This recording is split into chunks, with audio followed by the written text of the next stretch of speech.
هزا سوریا دموکرات حسده کوپرانیاوان جشروان کرد پیگده دست به اپراسیون کالشکری به پشتوانی ولاتن یگرتین امریکا دجی چکدارین دولتا اسلامی لباکور رقه یا ناسیار به پایتخت خلافت داعشه کرد. ریبرایتی گشتی یا هزا سوریا دموکرات دازانین که اپراسیون آزاد کردن باکور رقه و ریگریه لچکدارین دولتا اسلامی بکت هرشان ایدی لسردورین کردان نکه.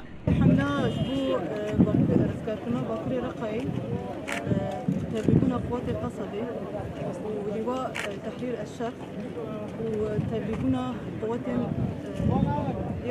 كواليسيوني ام بحملة جبو حمو ايرشين بو لسر قلمتي جي كوباني بقرا جي قامشلو بقرا جي تل ابيض بقرا جي سلوكي بقرا وهري داوي ايرشين بو دملي فراتي سديده هاتين شكرن ام بحمله بو قال خاطر ساغلامي ام بحمله سربي اساسي اپراسیون باکور رقه پشتی سردان ویداویه جنرال امریکی جوزف ووتل بو باکور سوریه دید او کمبوناوی دیگر ریبرین هزا سوریا دموکرات کو به شریکن خودانشیان ناساند.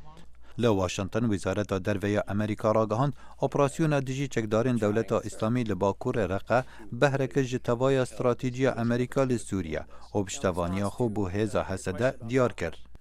We do continue to work and support the efforts of the Syrian Democratic Forces. ام بردوام لسر پشتوانی هیزن سوریا دموکرات بو پدسخستنا دوران دست چکدارین دولتا اسلامی و دوام کرنا جدا کرنا وان و قد کرنا ریکین هاتو چونه و تکلین وان داوان زیده تر تنگاو بکن دناوی باجاری ده.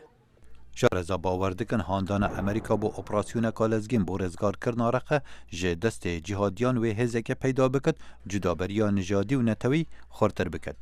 چارلز لستر شروع و کار انستیتیوت روشحالاتا ناوین لواشنطن باور دکت پشتوانی امریکا بو هزا سوریا دموکرات و لدمکی درش ترسان بخواه بگره و جداهی دنافبرا اپوزیسیون سوری و کردان پیدا بکه.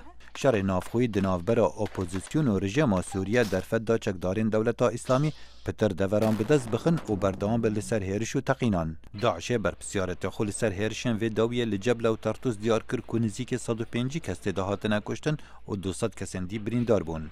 کمیسیون ماف مرو وایانتوین اگرتی دبیجت همو آلین شری زیده گاویان بسر ماف مروان دکن.